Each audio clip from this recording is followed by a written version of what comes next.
Hey guys, ரேண்டமான ஒரு morning routine பார்ப்போமா? So எப்போ நாங்கள் டிவி இன்ஸ்டால் பண்ணுமோ அப்போலேருந்து செடி எங்களை சுத்தமாக டிவி பார்க்கவே விடுறதில்ல. அண்ட் ரிமோட்டுக்கு பயங்கரமாக சண்டை பிடிக்கிறான். கிளி எப்படி கத்துது? கீ அப்படி டிவி ஆன் பண்ணிட்டா போதும், எந்த ரூமில் இருந்தாலும் குடுகுடுன்னு ஓடி வந்து டிவி முன்னாடி நின்றுட்டு எனக்கு சுட்டி கண்ணம்மா வேணும், கோகோமெலான் வேணும்னு சொல்லிட்டு ஒரே ரகலை பண்ண வேண்டியது.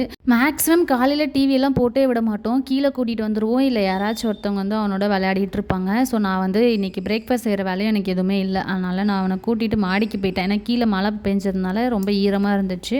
அதனால் மாடிக்கு போகலாம், ரொம்ப நாள் ஆச்சு அப்படின்னு சொல்லிட்டு அவனை மாடி கூட்டிகிட்டு வந்து ஒரு 1/2 hour கிட்டே நல்லா விளையாட வச்சு அதுக்கப்புறம் கீழே கூட்டிகிட்டு போனேன். ஜெகதீஷ் வந்து இப்போ 1 week லீவில் இருக்காங்களா, அவங்களுக்கே போர் அடிச்சிச்சு போல இருக்குது, என்ன பண்ணுறதுன்னு தெரியல. அதனால் கிச்சன் பக்கம் எட்டி பார்த்தாங்க கொஞ்சம். இன்றைக்கி நான் வந்து உங்களுக்கு பிரேக்ஃபாஸ்ட் செஞ்சு தரேன் அப்படின்னு சொல்லிட்டு எல்லாருக்குமே சூப்பராக பிரெட் ஆம்லேட் வந்து போட்டு கொடுத்தாங்களா. அண்ட் வெறும் பிரெட் ஆம்லேட் மட்டும் சாப்பிட்றதுக்கு ஒரு மாதிரி ட்ரையாக இருக்குமா, ஏதாச்சும் ஃப்ரெஷ் ஜூஸ் இருந்தால் நல்லாயிருக்கும் தோணுச்சு. வீட்டில் வந்து வெள்ளரி பழம் இருந்துச்சா, ஸோ இதோட ஜூஸ் போட்டோம்.